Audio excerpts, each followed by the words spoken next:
1 Samuel chapter 18. And it came to pass, when he had made an end of speaking unto Saul, that the soul of Jonathan was knit with the soul of David, and Jonathan loved him as his own soul. And Saul took him that day, and would let him go no more home to his father's house. Then Jonathan and David made a covenant, because he loved him as his own soul. And Jonathan stripped himself of the robe that was upon him, and gave it to David, and his garments, even to his sword, and to his bow, and to his girdle. And David went out whithersoever Saul sent him, and behaved himself wisely. And Saul set him over men of war, and he was accepted in the sight of all the people, and also in the sight of Saul's servants. And it came to pass as they came, when David was returned from the slaughter of the Philistines, that the women came out of all cities of Israel, singing and dancing, to meet King Saul with tabrets, with joy, and with instruments of music. And the women answered one another as they played, and said, Saul hath slain his thousands, and David his 10,000s. And Saul was very wroth, and the saying displeased him. And he said, They have ascribed unto David 10,000s, and to me they have ascribed but thousands. And what can he have more but the kingdom? And Saul eyed David from that day and forward. And it came to pass on the morrow that the evil spirit from God came upon Saul, and he prophesied in the midst of the house. And David played with his hands as at other times, and there was a javelin in Saul's hand. And Saul cast the javelin, for he said, I will smite David even to the wall with it. And David avoided out of his presence twice. And Saul was afraid of David, because the Lord was with him, and was departed from Saul.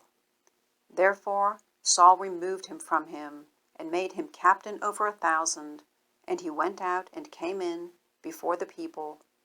And David behaved himself wisely in all his ways, and the Lord was with him. Wherefore, when Saul saw that he behaved himself very wisely, he was afraid of him. But all Israel and Judah loved David, because he went out and came in before them.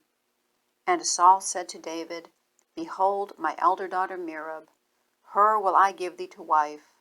Only be thou valiant for me, and fight the Lord's battles. For Saul said, Let not mine hand be upon him, but let the hand of the Philistines be upon him. And David said unto Saul, Who am I, and what is my life or my father's family in Israel, that I should be son-in-law to the king?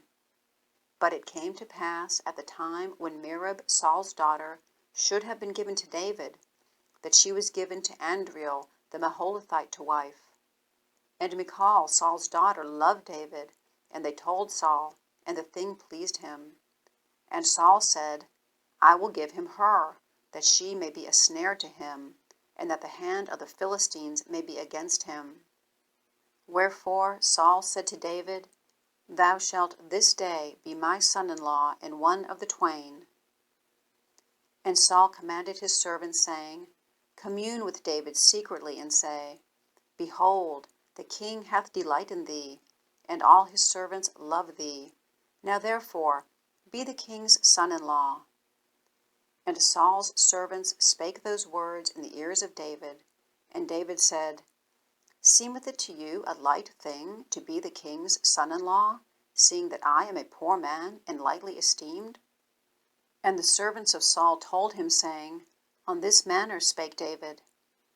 And Saul said, Thus shall ye say to David, The king desireth not any dowry, but 100 foreskins of the Philistines, to be avenged of the king's enemies. But Saul thought to make David fall by the hand of the Philistines. And when his servants told David these words, it pleased David well to be the king's son-in-law, and the days were not expired. Wherefore David arose and went, he and his men, and slew of the Philistines 200 men. And David brought their foreskins, and they gave them in full tale to the king, that he might be the king's son-in-law. And Saul gave him Michal his daughter to wife. And Saul saw and knew that the Lord was with David, and that Michal, Saul's daughter, loved him.